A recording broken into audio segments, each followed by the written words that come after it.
Your Excellencies, honorable ministers and deputy ministers, central bank governors and deputy governors, esteemed guests, clients, colleagues, ladies and gentlemen.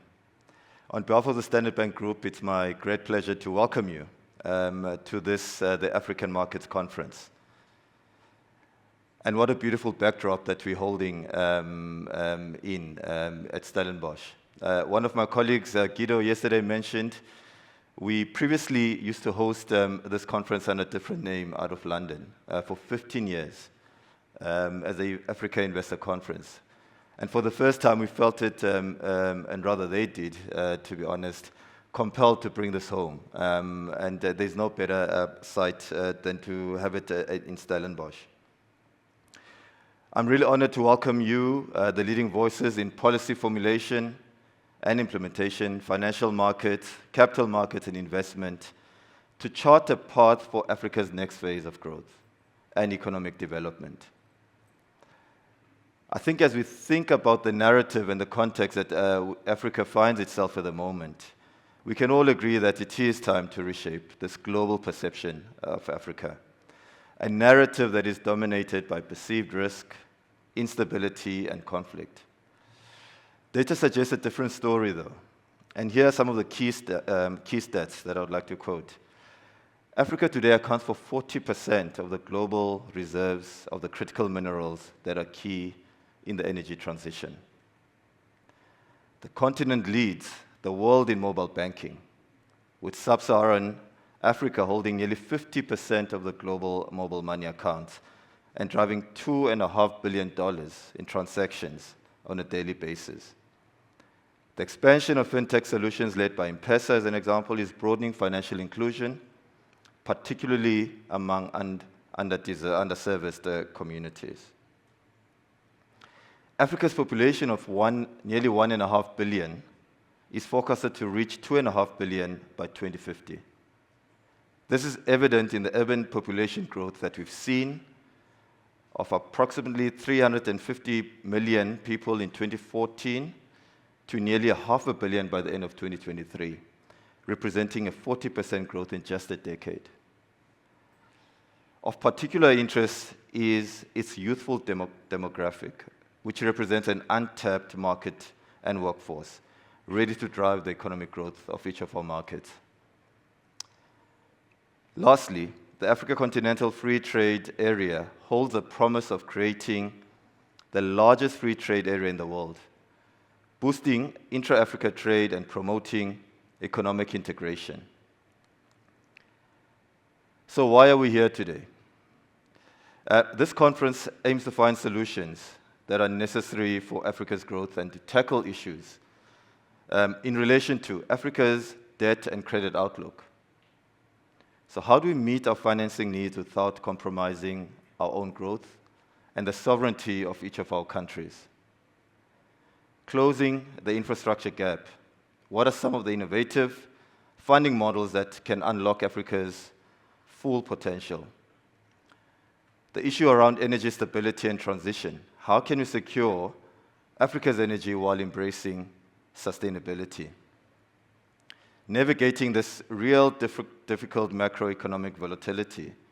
How does Africa respond cohesively to the big shifts in the global geopolitics and to be still able to deliver really strong growth?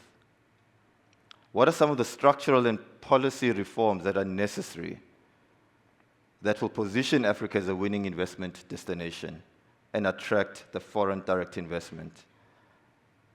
And lastly, what are some of these challenges that we're presently facing that require decisive and actionable solutions? The continent's economic fundamentals remain strong. According to the African Development Bank, GDP growth is still forecasted to grow to reach 4% in 2025 and nearly 4.5% by 2026, outpacing many other emerging markets. Africa also remains the world's second fastest growing region after Asia, with 12 of the 20 fastest growing economies projected to be in the continent. And whilst Africa's prospects and economic resilience are undeniable, Achieving these growth rates requires resolute policy actions. Increased coordination between monetary and fiscal policies is required to manage issues such as inflation while promoting economic development. Furthermore, Africa's external debt now surpasses $1.5 trillion. And that is a number that often makes headlines, and rightly so. But I think one of the things of more concern to myself and the team at Standard Bank is the additional cost of the debt burden, which we believe stems from the inflated risk assessment, resulting in higher grades from rating agencies and increased market pricing. A 2023 study reported by the Africa Practice reveals that the continent could be losing up to $4.2 billion annually in interest payments on its loans, primarily of this inflated risk assessment. At Standard Bank, we're working with governments, multilaterals, and investors to design what we believe are financing solutions that will drive the long-term stability. We believe that Africa risk premium can be mitigated through improved investor relations, adherence to orthodox fiscal and monetary policies, and efficient use of borrowed funds. Africa's success should be predicated on investment, innovation, and economic development, rather than constrained by debt levels.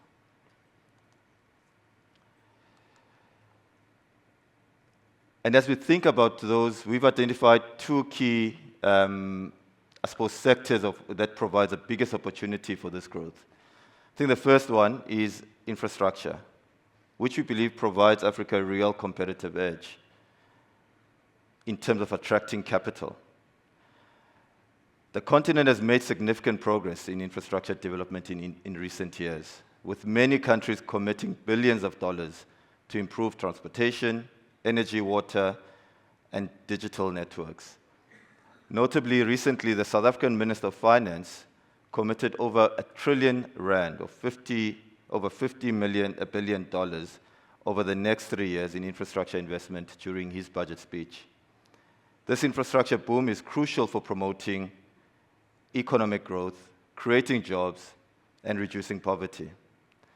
With the right reforms and investments, Africa can build modern infrastructure needed to boost trade and transform the continent's economic prospects. Current investment still falls short of demand. The funding gap for infrastructure is between $130 billion and $270 annually. It is pleasing, though, however, that the government, DFIs, and the private sector are stepping in, and we are seeing real progress, including the Lobito corridor across Angola, DRC, and Zambia that is set to maximize and promote trade, investment, and economic integration between these three nations. The Tanzania-Burundi Standard Gauge Railway, which will transform East Africa's connectivity while boosting trade and mineral resources. At Standard Bank, during 2024 alone, we mobilized nearly 20 billion rands of our own capital into infrastructure projects across the continent. But this is not enough. Public-private partnerships, blended finance, and innovative risk-sharing models are essential to bridge this gap.